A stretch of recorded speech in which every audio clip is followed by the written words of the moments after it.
I'm Flora, a 37-year-old woman who has gone through a lot in her life. I was thinking about some of the most defining moments of my life the other day and remembered this incident, so I thought I'd share it with all of you. Let me introduce you to my husband, Phil. Phil and I share a deep love and understanding. We've always been there for each other through thick and thin. Despite the challenges we've faced, we've grown stronger together. I've never believed in the concept of a perfect marriage. There's always something that causes trouble in the relationship, you know? Well, for me, that something was Phil's mother, Mabel. Ever since I met her, I could tell Mabel didn't like me. When others were around, she acted nice and friendly, but when it was just the two of us, she would say mean things that hurt my feelings. It was draining and always made me feel really small. Mabel's words felt like sharp knives. She would often tell me that her son deserved someone better than me.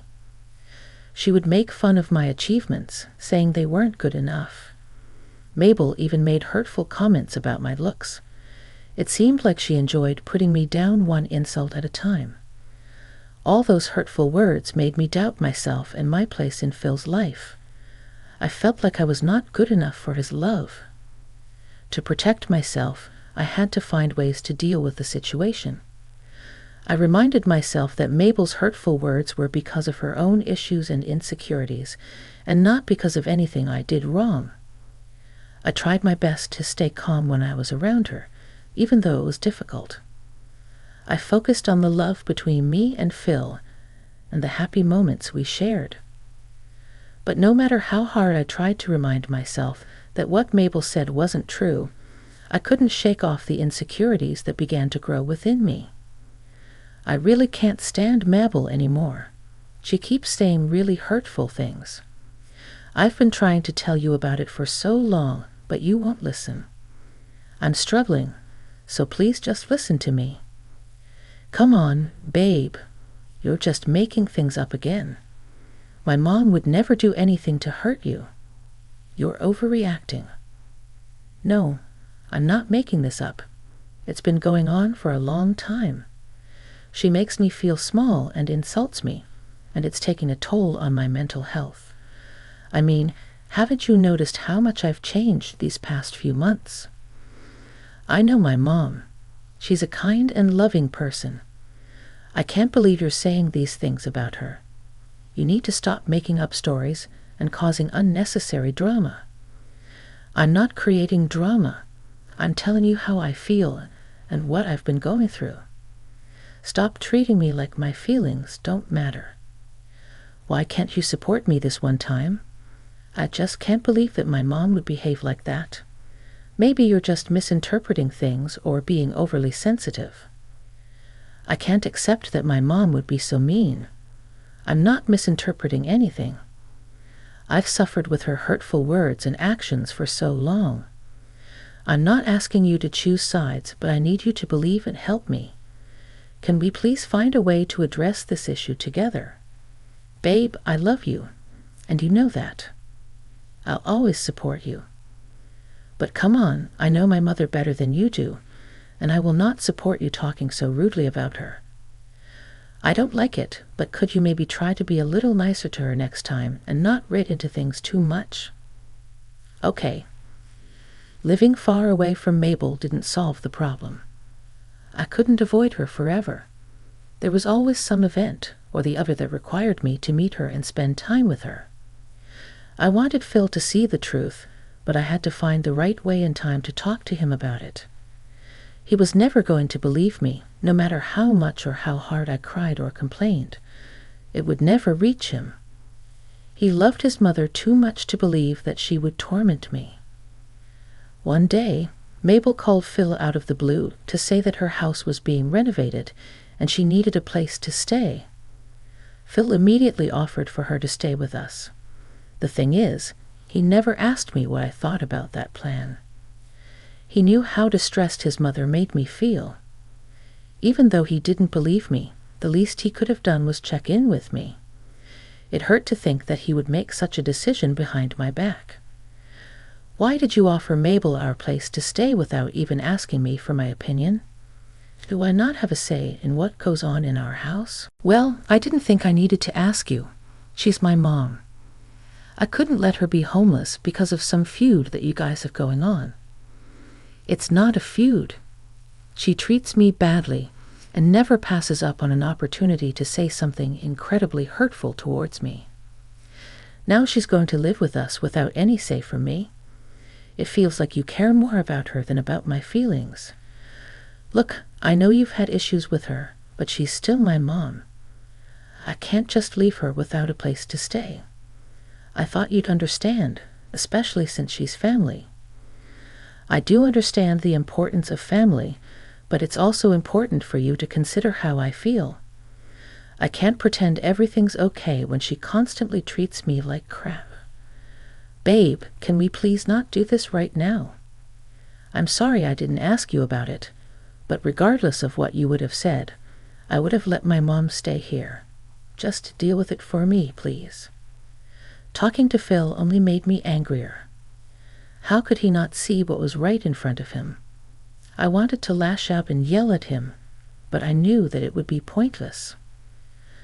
Phil had made up his mind, and there was no way I could change it. I had to do as he said and just deal with it. When Mabel arrived, she acted all nice and friendly towards Phil and me, but as soon as Phil left the room, her true colors showed. She smirked at me with a mean look in her eyes and said she would make my life miserable. She told me that she would find a way to get rid of me because she was sick and tired of me. I felt a mix of emotions, angry, scared, and frustrated. How could someone who was supposed to be family treat me so badly? How could she so casually tell me this? I knew I had to protect myself somehow because Mabel wasn't planning on leaving any time soon. Whenever she had the chance to bully me, she took it. It felt unbearable to think about enduring her bullying for who knows how long. I knew that I needed to expose Mabel's true nature to Phil, but I had to be careful. If I did it too soon, he might think I was trying to ruin his relationship with his mom, or that I was purposely throwing his mother on the streets when she had no place to live. So for the next month and a half, I endured Mabel's constant bullying. She knew just how to target my insecurity and make me feel small. Her insults and belittling comments were like daggers to my self-esteem. He would mock my appearance, criticize the way I looked and dressed. Every choice I made seemed to be met with her disapproval, whether it was about my career, hobbies, or even the food I cooked. Mabel would find sneaky ways to hurt me and make me feel bad about myself. She would ruin important things I was working on, spill coffee on my important work papers, or make a mess in the kitchen right before guests come over. And sometimes she would sabotage the food I spent long hours making. Then she would just stand there and laugh. While I had to fix everything and face the consequences, she also liked to make fun of things I liked and enjoyed. If I told her about a book I liked, she would say it was a waste of time. When I talked about painting, she would say mean things about my skills and make me doubt myself. It seemed like she enjoyed taking away any joy I had in my hobbies and talents, making me feel like I wasn't good enough. Mabel also made hurtful comments about how I looked. She would say mean things about my weight and took pride in making me feel bad about my body. She would laugh at my clothes and say that they were old-fashioned or didn't look good on me. It was like she wanted to make me feel ashamed of how I looked and destroy my confidence. But her bullying didn't stop at just words. She tried to make me feel alone by spreading rumors and gossip about me to anyone that I invited over to my house. She wanted to turn them against me and create problems in my relationships. It was like she wanted to control everything and see me suffer. The entire time, she had a smirk on her face. She enjoyed the pain she caused me. It was a cruel game to her, a way to show her power over me. To make matters worse, standing up to Mabel wasn't easy. I was scared of her anger and the possible strain it could put on my relationship with Phil. I was emotionally exhausted. I felt like I had reached my breaking point. That's how I knew enough time had passed, and I could easily put my plan into action. I made sure to never complain about Mabel to Phil even once in the past month and a half. So now, not only was it safe to carry out my plan, but I was also burning with rage. I wanted Mabel to feel the same pain she made me feel. During those 2 weeks of secretly recording Mabel, my emotions were all over the place. It was really hard to handle her constant bullying, but I knew I had to stay strong because I wanted to show everyone, especially Phil, her true colors. The thought of finally exposing her kept me going even when things were really tough. Every mean thing she said and every mean laugh she let out hurt me deeply. Her words felt heavy, and her insults stung. It was exhausting to deal with her meanness all the time, but I reminded myself that it wouldn't last forever. I took every mean word she said and every mean thing she did in stride. I knew that everything was being recorded, and I wouldn't need to deal with her anymore very soon. After compiling and editing the footage, I gathered up the courage to show it to Phil one evening. I asked him if he wanted to watch a movie together. It had been a while since both of us kicked back and relaxed, so he happily agreed. As we sat down, I started playing the footage of Mabel's hurtful actions towards me. Phil was confused and shocked. He watched with growing horror the way his mother treated me. He asked me to explain what I was showing him. Finally, I had his attention, and it was my chance to explain. Do you see what I've been trying to tell you about for so long? I've not been lying or making things up. I've been dealing with her antics for the past 2 months, while you've been happily unaware of everything. It was bad enough when she didn't live with us, but when you let her live here, I swear, babe, I wanted to leave. I had no idea. I thought you were just making it up.